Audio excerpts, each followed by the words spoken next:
Est-ce qu'on est envahi de gays, comme dit Christine Boutin? C'était sur RMC hier. Ah bah, j'ai pas entendu. Les grandes gueules, ouais, elle a dit ça. Ah bah, j'ai pas entendu. On est envahi de gays dans ce pays. On peut pas voir un film à la télévision, une série, sans qu'il y ait les gays qui s'expriment. Bon, là maintenant c'est la Palme d'Or. Bon, ça va quoi. Voilà. Bah, en même temps, c'est une réalité aussi. Oui, c'est mais pas un d'accord, mais documentaire, enfin, c'est un film. non, mais d'accord, mais enfin, je veux dire, on est envahi. On ne peut plus avoir maintenant une histoire sans histoire gay.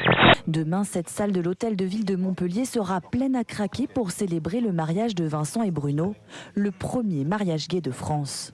C'est l'un des couples qui va pouvoir être heureux grâce à ce texte de loi dont nous sommes très fiers. Voilà. Noël, ma mère, j'espère que vous êtes invité. Parmi les 500 invités, plusieurs membres du gouvernement. 140 journalistes ont également été accrédités. J'ai été invité, oui, je ne pourrais pas. Parce que si vous ne l'êtes pas, ça dépasse l'entendement. Le premier mariage, en fait, il a eu lieu à Bègle en 2004, puisque les deux hommes sont restés mariés. Non, ils sont restés mariés pendant un an avant que ça a été dissous. Non, mais ils sont restés mariés pendant un an, puisqu'ils ont fait appel au point que les impôts les ont considérés. Vous n'avez pas été poursuivi, vous, à ce moment-là, non? J'ai été suspendu de mes fonctions de maire pendant un mois par M. Villepin, qui a changé la vie depuis. Je n'avais pas à être... Je ne connais pas spécialement ce couple-là. Nous devons maintenant laisser les choses de l'ordre de l'intime se faire dans un cadre intime. C'est votre contribution à l'apaisement? Oui, tout à fait. Le second adjoint dit ça va pas être possible, je suis pas là.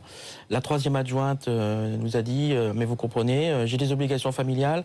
Samedi après-midi, parce qu'au départ le mariage devait être célébré à 16h30 à notre demande.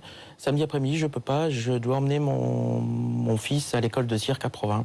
Et Alors, donc j'ai des vous ne savez obligations. pas qui va vous marier, vous ne savez pas où vous allez vous marier, et en plus vous recevez des menaces. Voilà, tout à fait.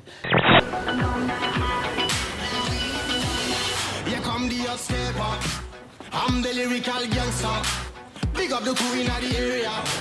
Still love you like that. No, we don't die. Yes, we multiply. Anyone press me, the fire they sing. Le 6e jour, il a envoyé la police contre les familles qui tentaient de s'accrocher au peu de repères qu'ils avaient encore. Il a dit au diable les familles, les religions, les conservateurs et les rétrogrades. Vive le progrès! Vive LGBT! En Grèce, les oliviers millénaires ont été abattus pour se chauffer. Ça, c'est pas forcément une bonne nouvelle parce que le prix du gaz a augmenté. C'est pas forcément une bonne nouvelle. À Mulhouse, la température des piscines a baissé d'1 degré. C'est-à-dire que c'est passé en patinoire? Ça, c'est meilleur pour la Et alors, il y a quand même un truc très bizarre. Alors, si en Espagne, les candidats d'un jeu télé n'ont pas pu toucher leurs gains, c'est l'équivalent des chiffres et des lettres. Depuis 2011, ils n'ont pas pu toucher leurs gains. Moi, ce que je comprends pas, c'est le dernier. Alors, sur les femmes qui mettent plus de rouge à lèvres, eh bien, c'est très simple, c'est qu'elles mettent plus de rouge à lèvres. Pourquoi? Pour attirer des hommes riches. Oh non. Et enfin, le dernier jour, comme le veut la tradition, il s'est reposé. Il est monté sur le mont Corrèze avec Valérie pour contempler son œuvre. Et là, il a vu une France en ruine, des Français sans un sou, sans espérance, sans avenir, sans fraternité. Fluctuante ces 5 dernières années, la confiance des ménages est en baisse continue depuis plus d'un an. Son indicateur atteint 79 points en mai 2013, un minimum historique, comme en juillet 2008. En tant que chef de file du pouvoir exécutif, vous voilà donc responsable de cette première année de gouvernance désastreuse. Ce sont les 10 plaies d'Égypte, mais en moins de temps. Maintenant, vous y mêlez la religion, parce qu'après les 7 jours, voilà les 10 plaies d'Égypte, négligeant le fait que nous sommes quand même ici dans un lieu qui est le cœur de la République et qui doit être marqué par la laïcité à laquelle nous sommes tous extrêmement attachés. Jean-François Copé et François Fillon, qui se sont violemment disputés la présidence du parti, sont finalement tombés d'accord. Ils veulent soumettre aux adhérents la question d'un nouveau vote. Si la réponse est positive, le scrutin aura lieu fin juin. Je n'appellerai pas à une nouvelle élection, mais au contraire à ce qu'il y ait davantage de rapprochement et de rassemblement et à préparer surtout les municipales qui sont quand même dans 6 mois, il faut le rappeler.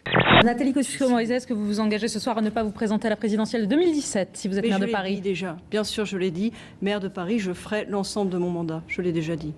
Si j'ai bien compris, vous allez voter pour Nathalie Kosciusko-Morizet. Monsieur Bourdin, je vais vous expliquer une chose. Mais dites-moi oui ou non? Non, mais je lui ai dit à Nathalie. Les yeux dans les yeux. Je Oui lui ou ai dit non? à Nathalie, oui. On assiste à une flambée de l'islamophobie 5 jours après le meurtre d'un soldat en pleine rue. Regardez ces images. 1 millier de personnes, des militants d'extrême droite, ont défilé hier dans le centre de Londres au cri de musulmans assassins. Par ailleurs, un 10e suspect a été interpellé hier pour complicité de meurtre. En Russie, un accident impressionnant filmé par un amateur. Une grue de construction s'est effondrée sur un immeuble. Par miracle, aucun blessé n'est à déplorer, mais dans sa chute, elle a ravagé les balcons et écrasé 7 voitures garées en contrebas. L'engin aurait été mal monté et déséquilibré par des vents violents.